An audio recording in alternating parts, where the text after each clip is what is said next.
I have to say, one of the craziest parts of this post-election week, discussion-wise, has been hearing all these young men trying to justify their voting for Donald Trump by giving what is essentially the Charlotte from Pride and Prejudice speech.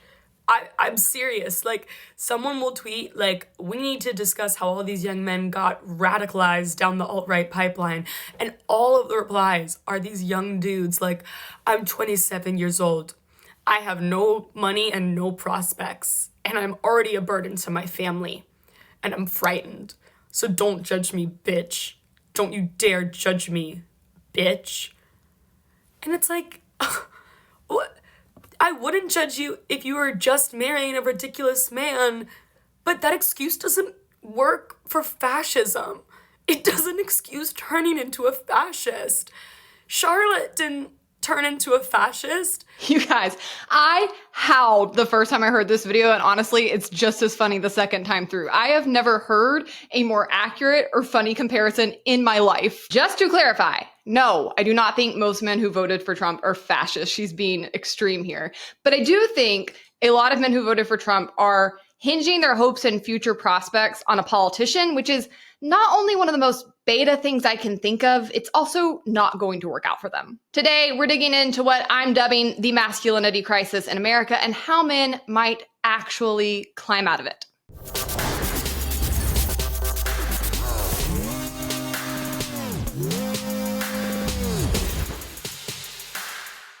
First, I'm Hannah Cox with Base Politics. Welcome to my channel where I bring you my politically homeless takes on politics and culture. Before we dive in today, make sure you like this video, subscribe to my channel if you have not already, and of course, ring the notification bell so you never miss one of my episodes. So to circle back to my opening video, in case you are not as online as me, this really is what men are basically saying. The men really do sound like this. This is just one of countless examples I could pull for you. In response to a woman that said the right-wing radicalization of high school and college-aged men is truly one of the biggest crises in the US and it goes nearly completely unaddressed, this guy quote tweeted her and said, "I want to make this very clear. Young men have nothing.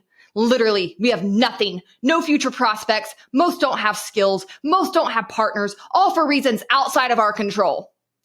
All we had was our hobbies and we couldn't even be left alone to have that." I really cannot believe there are still people out there with a straight face that say men are the less emotional sex. I've seen zero evidence of that. The thing that actually got under my skin the most about this tweet is the fact that he says all of these things are outside of his control. Like, dude, shut up.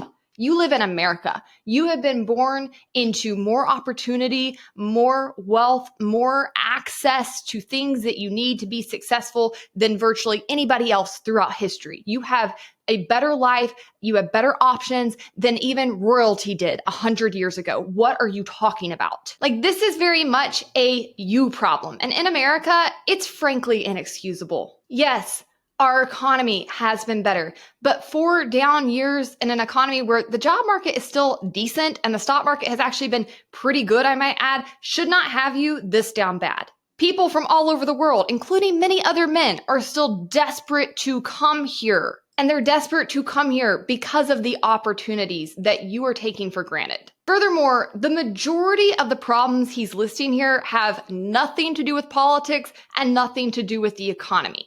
The fact that you can't get a girlfriend, the fact that you haven't acquired better skills so you can get a good job, the fact that people make fun of your hobbies and therefore you can't enjoy them, that is very much something that is in your control and that I just can't take serious. This actually made me laugh reading it out loud. In response to him, this guy said, "I can't get a girlfriend because you took away some of the malign social pressures that force women to need men." It's not a political opinion so much as it is a patriarchal tantrum, and I don't understand supposedly left-wing people who are giving any credence to it politically. Now, obviously, this guy's probably coming from a much further left position than I am, but he's not wrong about this. The men who tend to be in this camp, who are making these kinds of complaints, they are making these complaints because they feel entitled to have inherited a way of life that is no longer accessible to them. And to be clear, it's not accessible to them because they cannot subjugate women anymore. Because contrary to what the left wants to say,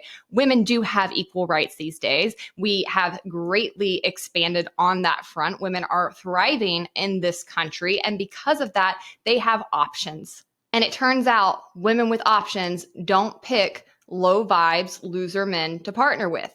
But instead of recognizing that and improving themselves, you have a lot of men that are developing a victim complex that is being fed by the right. You've got this whole ecosystem now that has evolved to coddle these men, and coddling is not good for anybody. Now, I shared this guy's tweet on Twitter and mocked him pretty profusely. And in response to me, somebody said, how do you explain bad trends worldwide, like men falling behind in education, decline in mental health, etc.? It seems like something systemic is going on. And I said, there are numerous factors, but their own lack of drive and gumption cannot be discounted. I think we have a generation of men who grew up expecting things to be handed to them, whereas women, often being the first generation born into true equality, were encouraged by their moms and their grandmoms to work hard, to get degrees, to not be dependent, and that they would have to be doubly good to get ahead. Women had this like preached and preached and preached at them. So they did those things and they have sailed forward because guess what? Hard work still pays off. But men did not have those messages, right? Men were not told like, hey, you're not going to have things handed to you. You're not necessarily going to have the ability to just come out and have low skills and get a high paying job because unions have rigged the economy for a few men who happen to be born into them. You aren't going to come out and just get a woman who has to agree to be with you because she can't get a bank account otherwise or feed herself. You're not going to just be able to have kids because a woman is going to agree to birth them and then raise them single-handedly while you go off and play golf and drink with your buddies. That's not the world you have anymore. But nobody had that tough talk with them. Nobody said, hey, because you're in an actual equal playing field now, you're going to have to be doubly good because you have more people to compete with. And if you want to get a wife, you're going to have to compete with other men in order to attract women to you and get them to want to create families with you. They weren't given this very basic talk about ways that men need to evolve and adapt in a truly equal world to thrive. And so they didn't do any of the things women were doing, and they've fallen behind because of it. And now they're being fed this like steady diet of grievance politics by opportunists who want to use their misery to advance their own power instead of being told what I'm going to say, which is man up, roll up your sleeves, and get to work. Like, this coddling is not good for anybody. I think it feels good to people in the moment, but allowing people to stay in their delusion, allowing people to like feel sorry for themselves, in the long run, you only hurt them. Anybody feeding you a message of grievance politics, whether it be the red pill groups online or right-wing politicians, does not have your best interests at heart. And you need to learn to recognize it. I would say this across the board with people. People are so sensitive and they are so apt to think somebody talking frankly to them is an enemy and doesn't like them and has it out for them, instead of recognizing that actually the people who are willing to hurt your feelings and tell you hard truths typically care about you more. And they're typically less selfish in their interest. Have some discernment on that front. In response to me, another person said, I think the overall point is that we have increasingly been living in a culture that demonizes and vilifies masculinity for no good reason. The right has done an exceptional job of speaking to those concerns. I pushed back and I said, I think they've done an excellent job at coddling men, giving them a victim complex and promising big government as a solution in the exact same way the left has done for women. Everyone needs to grow up. And I just fundamentally do not believe what he's saying to be true on its face. Like, yes, there are some subsets of the population that don't like men. There are certainly ways the left has seemed more hostile towards men, but mostly it has been an era of admission more so than direct attacks. We typically see them speaking to everybody's issues but white men, white straight men. And I understand why that would be a turnoff and why that would push men further right. But I don't believe there have been massive like cultural attacks on masculinity, true masculinity. What there have been attacks on is toxic masculinity, behavior patterns that are stereotypically found among too many men to this day that hurt women, that hurt men, that hurt children, that hurt society. I do think in culture, there has been a tendency to paint men as stupid or lazy, and that has been harmful. But I covered this when I talked about Bluey a few weeks ago. I even think that has changed and is going to continue to change because the market is demanding it, and that has been rightfully called out. But I do not see these broad attacks on men or masculinity that people in this victim complex continue to try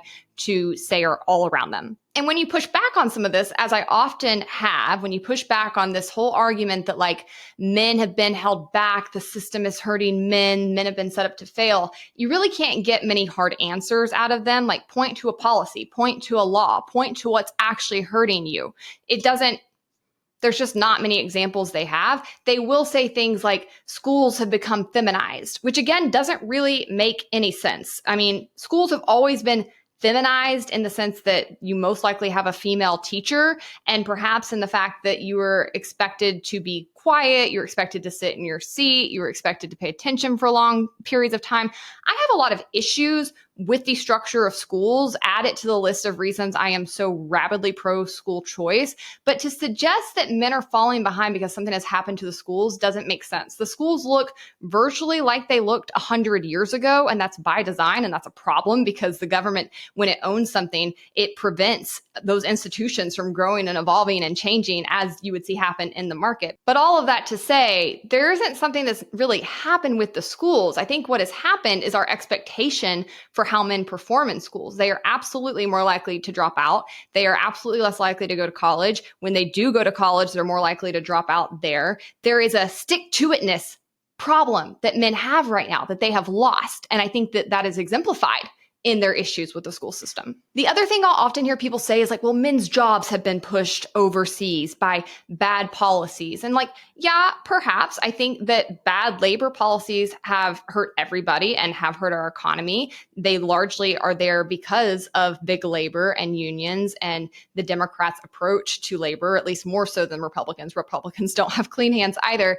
But my point being that yes, some of the traditional jobs have left, particularly factory jobs. My grandfather worked in a pipe factory. He had an 8th grade education, and he was able to provide for his family of 4 with that work. But that being said, my grandfather did not have a good job. He had a backbreaking, dirty job. When he would come home from work, because he was still working when I was a little kid, when he would come home from work, he would be so dirty that he would have to strip on the back porch. And then my grandmother would lay down newspapers for him to walk naked through the house, get in the shower. I would have to go in the back room while this was happening. He would shower. And then once he came out, fully dressed in his new clothes, I could then approach him and hug him. I really take issue with the idea that these were good jobs. I think what people really mean when they say this is that like you didn't have to have any skills. You didn't have to prove yourself in order to have a job where you could provide for yourself. And I just don't have that much empathy for that because you have so many opportunities to acquire skills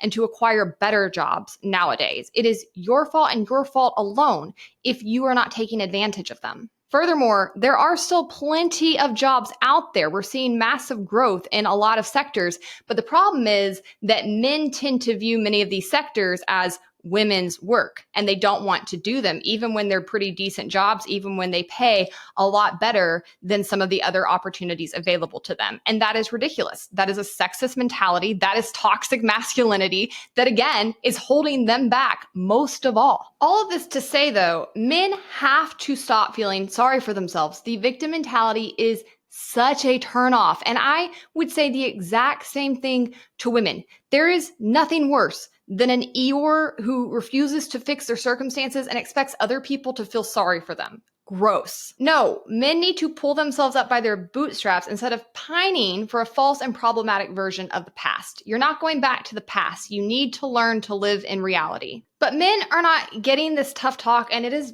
honestly bizarre to watch. Instead, they get overly emotional and defensive when they get messages imploring them to grow and improve. Here's another example of like a stereotypical talking point I see from men in the red pill community all the time. They say, as a man, you really don't get unconditional love. Women get unconditional love while we're over here begging for it. Society doesn't give a shit about men. Everyone wants women just because they are women. Men are the blank sex, the disposable sex, the by default unwanted sex. Like, you cannot be serious. Nobody gets unconditional unconditional love except from God and your parents. That's not a thing. I loved this woman who quote tweeted him and said, women don't even get conditional love. You could be the best wife, forgive all of his cheating and gambling of all your shared assets, birth and raise 7 of his children, and in the end, he will still kill you for a younger mistress. Bleak.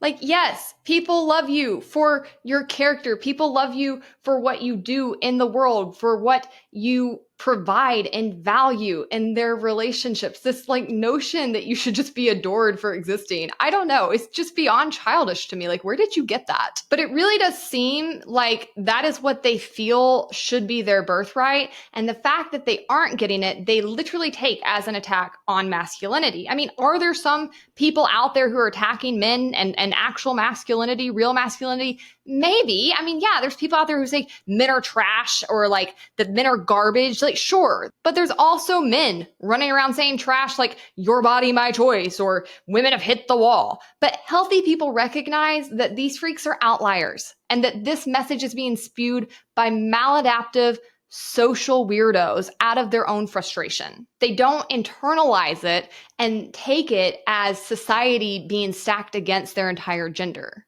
I actually think this guy puts this really well. Do I think that men are shifting to the right politically because women are too misandrous to them? Yes, but no. Hear me out. I think that what you would identify as misandry is a negative response that women have to experiencing misogyny on a systemic and interpersonal level. So I want to put that out there first. Because what a lot of men don't understand is that what they're experiencing is a response to sexism. Too many people treat it as a starting point. And this next part is for the boys. I want y'all to listen up for a second, right? I want to validate, because I've experienced it. I know that experiencing those real and genuine feelings that women have about experiencing misogyny, receiving that can feel hurtful as a man. It can feel hurtful. I'm not denying that. I would never deny that. It's hurt me. I've shed tears over it. It can feel essentializing. It can feel as though people talk about you as though you are intrinsically evil. I understand that. What you need to understand, what people need to understand, I'm very serious about this part, is that that is a domino, and the first domino is misogyny. It is patriarchal systems that oppress women. Because oppressive systems create resentment in people. They create hatred and negative feelings and bitterness in people. And that's very understandable. And that kind of negative emotion does not always come out in a way that is pro-social, in a way that is like super productive. And again, as a man who's experienced it firsthand, I will say that the way that that hurt and trauma that comes from experiencing misogyny, the way that that comes out, the way that that lands on men who are like new boys who are like developing their sense of manhood, hurts a lot sometimes and is not always super effective. What I'm seeing missing from a lot of y'all's analysis, pointing at the root cause, too many folks are starting the story at what they call misandry. They're acting as though nothing's going on and women just started hating on them for fun. And what it tells me, at least on a personal level, is that a lot of y'all are not in like genuine, like honest relationships with women. Because you just need to hear how women interact with men and how men treat women and how many stories the average woman has about her interaction with men to understand that there's a lot of material that brings people to this place of resentment. That is what it is to be oppressed. Same thing happens with racial oppression or even class-based oppression. So yes, I do think that young boys and young men, when they receive that kind of negativity and resentment and bitterness from women that comes from them being oppressed, women being oppressed in society, a lot of men do use that as a justification for then hating women. But what they're not understanding is that that first domino, the root cause, is the fact that women are oppressed and marginalized in society. I want to clarify a few things because per usual, when I include somebody else's content, there's things I agree with and some things I don't, but just to make sure I don't let somebody else totally speak for me. I don't think most women are misandrous and I don't think most women are oppressed, to be very clear. But I do think feminism is getting renewed interest right now, and that's for 2 reasons. One, we are still working to solve a lot of social inequalities, not legal ones, but social inequalities, and there are growing pains that are involved with that. And number 2, there has been a growth in attacks on women and even on women's rights by some subsets of the right. But he's right on the root cause of this phenomenon that men experience. I don't think women are born disliking men. That's something that comes from negative experiences with men. And oftentimes when those women try to speak out about those negatives, they're met with hostility and a victim complex by other men instead of being met with true masculinity where men would rise up and defend them. It's the victim complex that's being especially fed into right now by the right and online media. And I think that's making it really hard for women to sympathize with men's issues. And so you've got a standoff essentially where both sides increasingly feel like the other one is misandrous or misogynist and they can't listen to each other. I really do want people to sit with this though and think about, like, when women are alone, we mock them. We call them childless cat ladies. We taunt them about never having kids or hitting the wall or dying alone. But when men are lonely, it's a freaking public health crisis that women or society or the government is supposed to come in and fix for them. Like, come on. I really can't think of anything less masculine than needing other people to fix you or save you or handle your problems, particularly a politician, which, newsflash, guys, politicians have never saved anybody from anything. Politicians are out for themselves. They don't care about you. They don't have special powers. If you have a conversation with them, you will realize that most of them are not even above average IQ. So this victim complex coupled with this, like, hoping Trump or the GOP or the government will come white knight for them as men, I really can't tell you how much it turns women off, how little actual masculinity there is in that entire phenomenon. I just keep returning to how men have been so coddled. And I don't just blame society for that. I also blame their mothers. We've got too many boy moms running around. I've talked about them. I did a whole episode about their bad behavior. I especially blame the dads and the fatherless epidemic. I've also done an episode on that. Like, these men have not had male leadership, and it shows. I loved this tweet that said, "A things your dad didn't teach you YouTube series, but instead of shaving in a half Windsor tie knot, it's empathy and talking to your kids about consent." But seriously, like, men my age and a little bit younger oftentimes have not had strong fathers. And even when their fathers have been present, they have not been in their masculine energy. They have not been leaders. And so they have ill-equipped them for being able to thrive in a society that they have inherited. I really do think a lot of men have been severely failed by their fathers. And because of that, they don't have the skills as far as interpersonal relationships go to be better, to attract women, to be a better father than their own fathers were. And I think that that's a true crisis in masculinity. And to fill that void, to fill that lack of masculine leadership, we've seen the growth of things like the red pill movement, which is atrocious. And again, is just playing into this victim complex and telling men to feel sorry for themselves and telling them that their problems are everybody else's fault, particularly women's. But as this woman on Twitter said, hating on women as a whole is fatherless household coded. And it so is, because men who have had real masculine leadership, men who have had strong father figures, they don't fall into this mess. It just doesn't happen. And this is why I've been telling men on this channel for months now, the red pill and these narratives are a web that will allow the spiders to eat you whole. They are not out for you. They are not going to help you.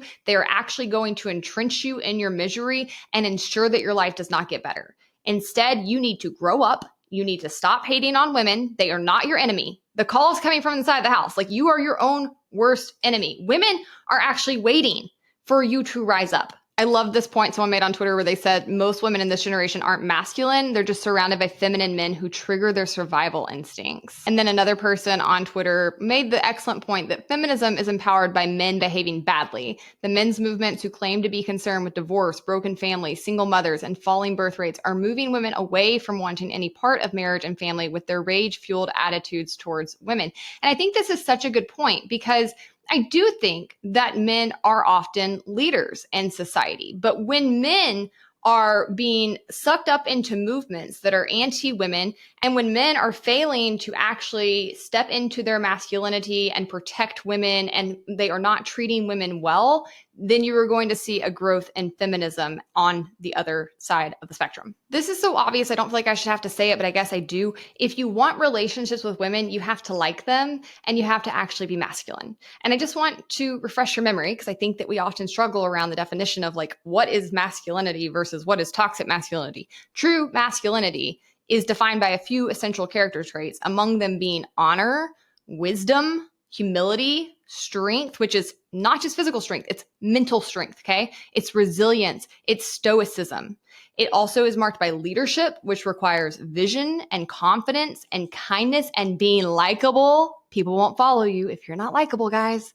And it also requires energy, drive, ambition. And I think this is where most of these men are lacking. And it shows in the way that they're waiting around for some politician to come save them. In relation to the whole declining birth rate and whether people should get married younger and how a lot of people don't get married younger because they don't feel financially stable, I saw this girl, Christina, sharing her story on Twitter. And she said, I married a 19-year-old man who had no home to his name, $1,000 in the bank, and an insanely high work drive. Here we are almost 5.5 years later, and we've bought a duplex, had 3 children, bought 4 cars, had 4 cats, completed 2 college degrees without debt, and gone on multiple trips. And somebody quote tweeted her and said, perhaps the main thing women want but cannot find is a man with high drive. And I was like standing on my chair cheering because yes, I can tell you firsthand in all of my years of dating, I kept telling my mom, every single man I date, I run circles around. They don't have anywhere near the ambition or drive that I do. How can I possibly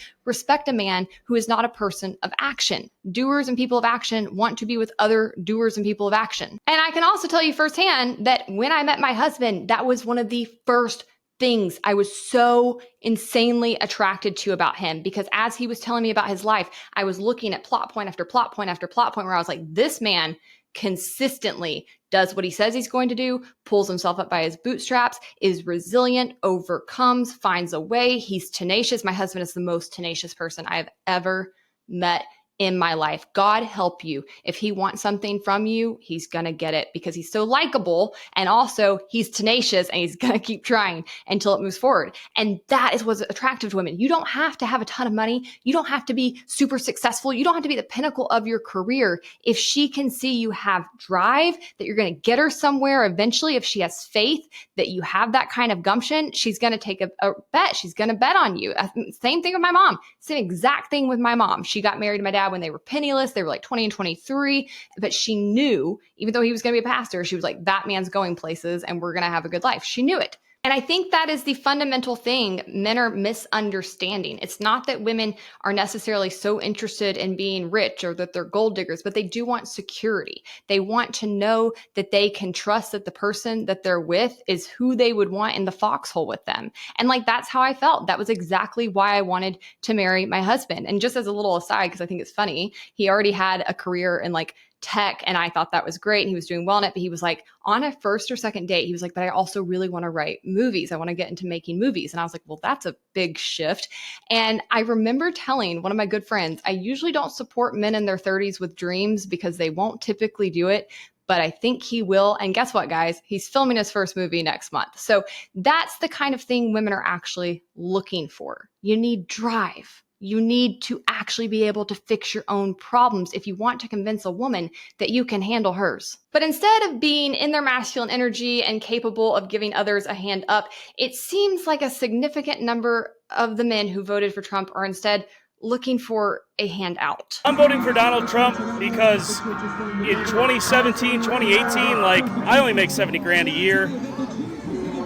I was way better off. I have student debt. I make 70 grand a year. Like, I thought that was going to get forgiven. That's why I would have voted for him, and it didn't happen. So, like, I'm just tired of voting for people that aren't going to do shit. I was going to vote for Bernie Sanders in 2016, and then Hillary got in. I voted for Hillary. I don't think I need to provide any further commentary on that, do I? Instead of going out and becoming masters of their own universe, men right now are in crisis because they are stuck in a web of porn, of video games, of bad diets, of big pharma, and of grievance culture. As you guys know, I'm a libertarian. I don't want most things to be illegal. I don't want the government involved in most things, but there is a difference in thinking things should be illegal and in believing that we need to educate people against them and persuade them to pick better pathways. Porn being amongst them. Porn is destroying men's brains. It's destroying their brains. It's destroying their ability to connect with others. It's destroying their relationships with women, and it is turning them into addicted, useless, dysfunctional people who do nothing more with their time than just refresh. And they've even had a few studies come out. I'll put some things on screen here where they've introduced porn to different populations of men, like remote Amazon tribes and in North Korea with soldiers who don't have that much access to the internet. And they have immediately seen a huge decline in their energy, in what they're doing with their time. Like, this is a deadly addictive thing. Same thing with gambling. So many men have gambling addictions. Like, this is actually an epidemic. Thanks to the presence of online gambling, this is really massively exploded and you're not going to win. What you are going to do is convince a woman she's not safe combining bank accounts with you. And then like the video games and the scrolling all day online. Like I know men get mad at me when I criticize this. I'm sorry. If that's your hobby, like have at it. But if you want the honest truth, I'm here to tell you hard truth. It is a low energy, antisocial activity that is a turnoff to women. Women want to be with builders and achievers and men who have vision. Now, I'm not saying you can't play video games here and there and it's a way you unwind or relax. I'm not talking about people who have a casual hobby. You know that I'm not, okay? Like, let's be serious. You know who I'm talking about. I'm talking about the addicts who do it 24/7. I've met grown men who literally will spend entire nights or entire weekends playing video games. It blows my mind. Like, that's your legacy? Don't you have things you want to accomplish? That's what you want to do with your life? That's infuriating. Like it drives me nuts. A lot of these things are well within your control as a man. They are choices that you are making. And some of these other things I mentioned, like bad diets and big pharma being pushed on everybody, I don't think are entirely your fault, but I do think you have to become educated and aware of them and then choose alternatives, right? I really think this is something that is really very serious in our society. The food is toxic. It's not that you cannot get food that's not toxic, but largely the options that people are relying on have a ton of crap in them. We have a health crisis in this country. We have an obesity epidemic in this country. We have a sperm count massive problem in this country. A sperm count crisis that I think is directly related to our food and to big pharma. For the record, on a population level, the average sperm count dropped from 104 million to 49 million per millimeter from 1973 through 2019. Normal sperm counts are considered to be over 40 million per millimeter. This is a crisis. This is directly contributing to the fertility problem. I don't know why we spend so much time talking to women about the birth rate when in 50% or more of the fertility cases, the man is the problem. And as I have suspected in the studies, when they have looked into this, while they cannot say just one factor that's making this happen, the things that they point to are exactly what I said. This is from CNN. They said, we know that stress of the mother, maternal smoking, and especially exposure to man-made chemicals that are in plastic disrupt the development of the male reproductive system.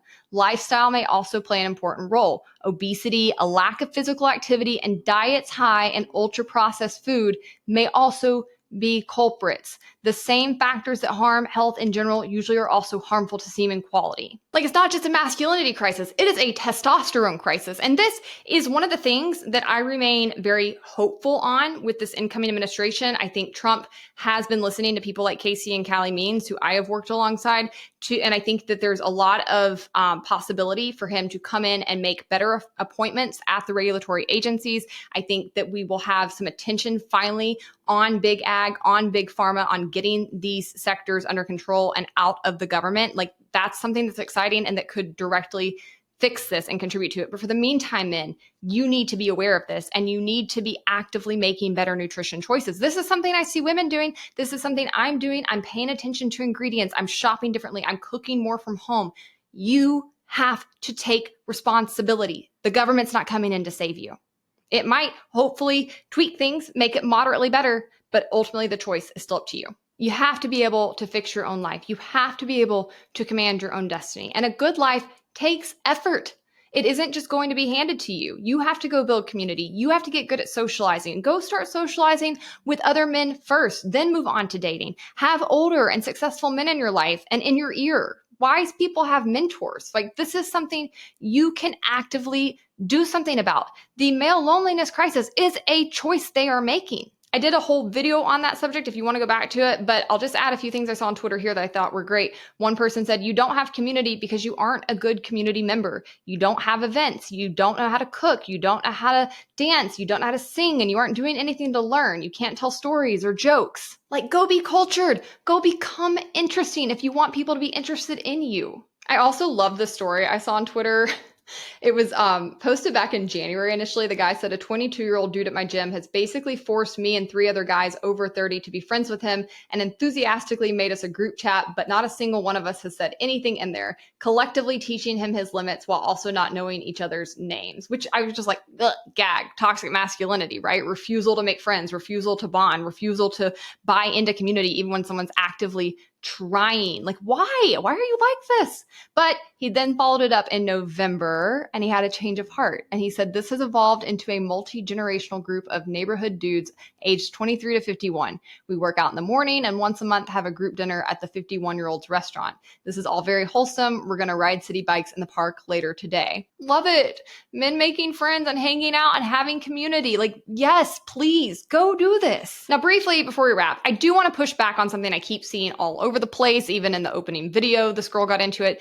These men who voted for Trump, for the most part, are not Nazis and they are not fascists. Like, yes, you've got the little Fuentes freak twink running around, he and his little frog people, like, yeah, okay, they're Nazis, but like, they do not speak for the majority of the right. They're not even allowed in CPAC. Like, literally the last time I was at CPAC, he tried to break in and was like running around hiding from security. It was high-key hilarious, but like, that's not why men voted for Trump. Please stop saying that. It's so deeply unhelpful. Like, here's one example. The girl goes, hey, so I think it's less of a male loneliness epidemic and more of a young men becoming Nazis at a concerningly high rates epidemic. Like, what are you talking about? It actually pisses me off when people so flippantly use the Nazi label. Like, stop it. You are the boy who cried wolf. You are demeaning to people who have actually been victims of that ideology. And you are making it to where people don't believe it when there are real threats of that, which there are. There has been a huge rise in anti-Semitism over the past year or so. Largely, it's been on the left, by the way.